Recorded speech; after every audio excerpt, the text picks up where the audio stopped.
আমরা আমাদের ছেলে মেয়ে নিয়ে ঘুমাচ্ছি, আমরা খুব আরামে খাচ্ছি, আমরা ফুর্তি করছি, আমাদের সবকিছু চলছে, কিন্তু তাদের কষ্ট আমাদেরকে টাচ করছে না।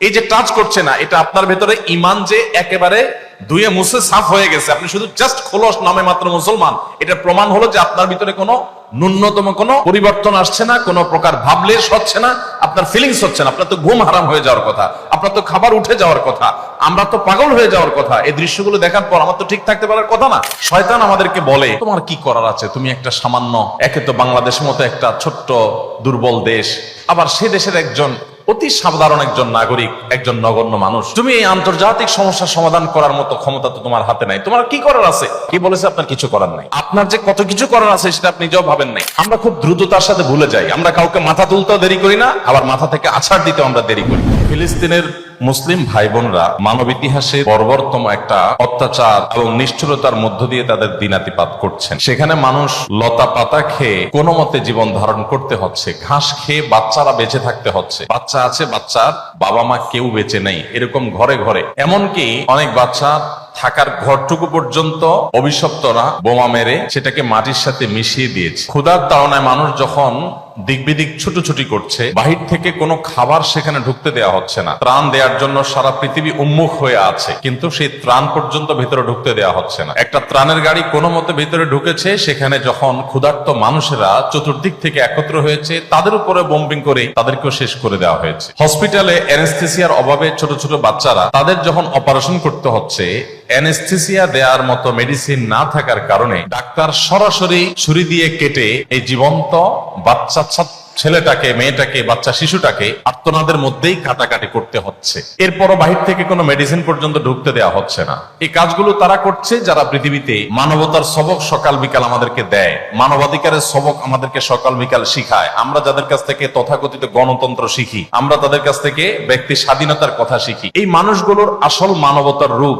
আমরা দেখি ফিলিস্তিনে অত্যন্ত বর্বর ভাবে, অত্যন্ত বাজে ভাবে বের হয়ে পড়েছে, প্রকাশ হয়ে গেছে। এরকম একটা সময় আমরা যখন আমাদের দেশের দিকে তাকাই, আমি ইতিমধ্যে বিভিন্ন জায়গায় বলেছি, জাতির একজন সাধারণ সদস্য, বাংলাদেশের একজন সাধারণ নাগরিক হিসাবে আমি খুবই লজ্জিত, খুবই অনুতপ্ত, খুবই ব্যথিত। এই জন্য লজ্জিত অনুতপ্ত যে সমস্ত কোম্পানিগুলোর টাকা বোমা হয়ে আমার নিরীহ মুসলিম ভাই বোনদের উপরে নিপতিত হচ্ছে। নবী করিম সাল্লাল্লাহু আলাইহি ওয়াসাল্লাম বলেছেন, পুরো পৃথিবীর সমস্ত মুসলমানরা একটি দেহের মতো। আমার মুসলিম ভাই বা বোন, তিনি আফ্রিকায় থাকুন কিংবা আমেরিকায়, ইউরোপে থাকুন কিংবা এশিয়ায়, যেখানেই থাকুন না কেন, তার কষ্টে আমি কষ্ট অনুভব করব, এটা আমার ইমানের দাবি। আর যদি কষ্ট অনুভব না হয়, তাহলে বুঝতে হবে আমার ভিতরে ইমানের কোনো ছিটে ফোটাই নাই। এরকম একটা কঠিন পরিস্থিতিতে আমরা দেখেছি যে পশ্চিমা পৃথিবীতে তারা পর্যন্ত, যে দেশগুলোর সরকার এবং রাষ্ট্রযন্ত্র ইহুদিদের এই বর্বর হামলাকে নানাভাবে সমর্থন করছে, সেই দেশগুলোর অনেক নাগরিকরা তাদের বিবেকের তাড়নায় তাড়িত হয়ে যে সমস্ত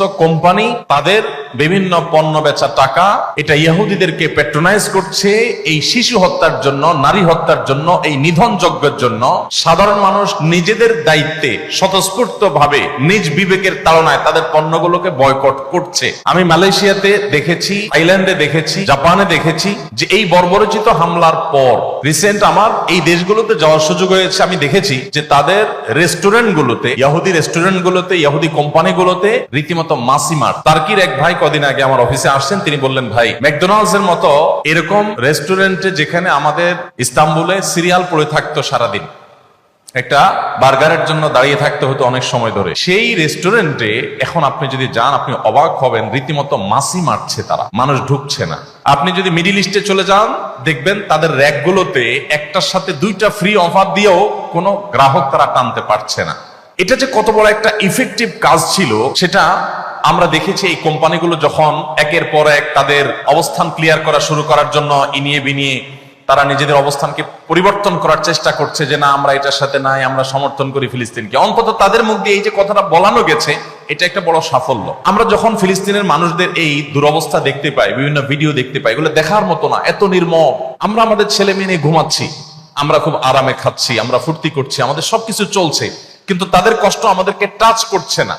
এই যে টাচ করছে না, এটা আপনার ভেতরে ইমান যে একেবারে ধুয়ে মুছে সাফ হয়ে গেছে, আপনি শুধু জাস্ট খোলস নামে মাত্র মুসলমান, এটা প্রমাণ হলো যে আপনার ভিতরে কোনো ন্যূনতম কোনো পরিবর্তন আসছে না, কোনো প্রকার ভাবলেশ হচ্ছে না, আপনার ফিলিংস হচ্ছে না। আপনার তো ঘুম হারাম হয়ে যাওয়ার কথা, আপনার তো খাবার উঠে যাওয়ার কথা, আমরা তো পাগল হয়ে যাওয়ার কথা। এই দৃশ্যগুলো দেখার পর আমার তো ঠিক থাকতে পারার কথা না। ইমানের দাবির কারণে তো আপনার ভিতরে একটা অস্থিরতা কাজ করার কথা, ব্যাকুলতা সৃষ্টি হওয়ার কথা, কিন্তু সেটা হচ্ছে না। ভাইরা আমার, আমাদেরকে শয়তান একটা প্রবোধ দেয়। এই ভিডিওগুলো আমরা দেখি ফেসবুক, ইউটিউব, আর স্কিপ করে চলে যাই, উপরের দিকে টেনে আমরা স্ক্রল করে চলে যাই। শয়তান আমাদেরকে বলে, তোমার কি করার আছে, তুমি একটা সামান্য, একে তো বাংলাদেশের মতো একটা ছোট্ট দুর্বল দেশ, আবার সে দেশের একজন অতি সাধারণ একজন নাগরিক, একজন নগণ্য মানুষ, তুমি এই আন্তর্জাতিক সমস্যার সমাধান করার মতো ক্ষমতা তো তোমার হাতে নাই, তোমার কি করার আছে? সো তুমি একটু আল্লাহর কাছে দোয়া করো, বাস। আমি একটু দোয়া করে ওটাকে স্কিপ করে আর একটা ঝাঁকানাকা কোনো ভিডিওতে আমি ডুবে যাচ্ছি। এই না আমাদের অবস্থা? আসলে কি তাই? আমি তো তা মনে করি না। এটা শয়তান আপনাকে মিথ্যা কথা বলে, আপনাকে মিথ্যা সান্ত্বনা দেয়। শয়তান বলে তোমার কিছু করার নেই। কে বলেছে আপনার কিছু করার নেই? আপনার যে কত কিছু করার আছে সেটা আপনি নিজেও ভাবেন নাই। আল্লাহ তাআলা আপনাকে জিজ্ঞাসা করবেন না তুমি সেখানে সামরিক শক্তি কেন পাঠাও নাই, কারণ সামরিক শক্তি আপনার হাতে নাই। আল্লাহ আপনাকে এটা জিজ্ঞেস করবেন না। আল্লাহ আপনাকে বলবেন না তুমি মানবিক সহায়তা নিয়ে শত শত হাজার হাজার টন কেন খাবার পাঠাও নাই সেখানে, কারণ এই ক্ষমতা আপনার হাতে নাই। আল্লাহ এটা জিজ্ঞেস করবেন না। আল্লাহ জিজ্ঞাসা করবেন তোমার হাতে একটা ইহুদি পণ্য তোমার বাসায়, তোমার টয়লেটে, তোমার বেডরুমে, তোমার প্রত্যেকটা জায়গা, কখনো সাবানের নামে, কখনো শ্যাম্পুর নামে, কখনো লোশনের নামে, কখনো চকলেটের নামে, কখনো ড্রিঙ্কস এর নামে, কখনো রেস্টুরেন্টের ফাস্টফুডের নামে, তোমার বাসার প্রতিটা কক্ষে কক্ষে, প্রতিটা টয়লেটে তাদের পণ্যগুলো শোভা পেয়েছে। এই পণ্য বেচা টাকা দিয়ে তারা বোমা হামলা করে মানুষ মেরেছে। তুমি শুধুমাত্র তাদের প্রতি সিম্পেথি দেখাতে পারতে, সেটা তো দূরের কথা, উল্টো বরং তুমি সেই বোমা হামলার সঙ্গে জড়িত। তুমি জেনে হোক আর না জেনে হোক, তুমি বুঝে হোক আর না বুঝে হোক, তুমি কিন্তু সেই বোমা হামলার সাথে জড়িত। প্রতিদিন তুমি চাঁদা দিচ্ছ ফিলিস্তিনের মানুষকে হত্যা করবার জন্য। আল্লাহ এই কথা বলবেন? এই কথা বলার যথেষ্ট সুযোগ আছে। প্রতিদিন আপনি চাঁদা দিচ্ছেন। আমি একটা পেস্ট কিনতেছি না, আমি একটা বোমা হামলার জন্য টাকা ইনভেস্ট করছি বা চাঁদা দিচ্ছি। প্রতিদিন বাংলাদেশের প্রত্যেকটা মানুষের কাছ থেকে, প্রতিটা মানুষের ঘর থেকে ওরা চাঁদা তুলে নিয়ে যাচ্ছে। আপনি মনে করছেন মুদি দোকানে গিয়ে আমি মালামাল কিনে আনছি। আল্লাহর কসম করে বলছি এটা মালামাল কিনা না।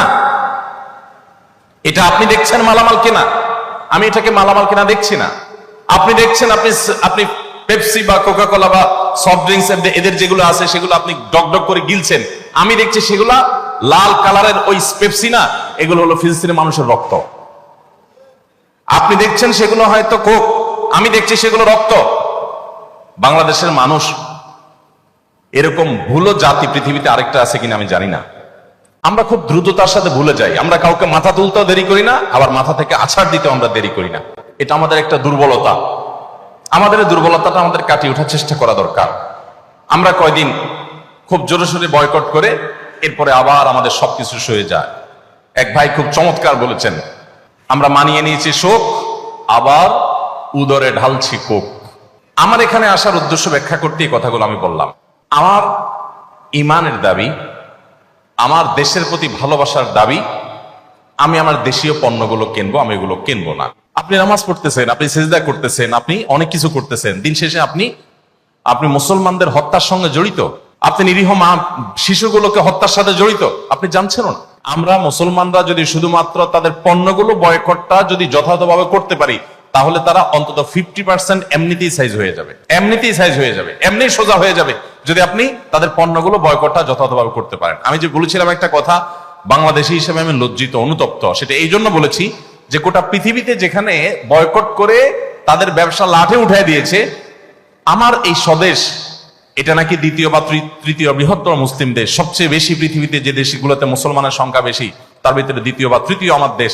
অথচ আমার দেশে এদের পণ্যগুলো বয়কটের তেমন কোনো হিড়িক পড়ে নাই। এটা একজন আলেম হিসাবে আমার ব্যর্থতা, যা আমি আমার জাতিকে বোঝাতে পারিনি।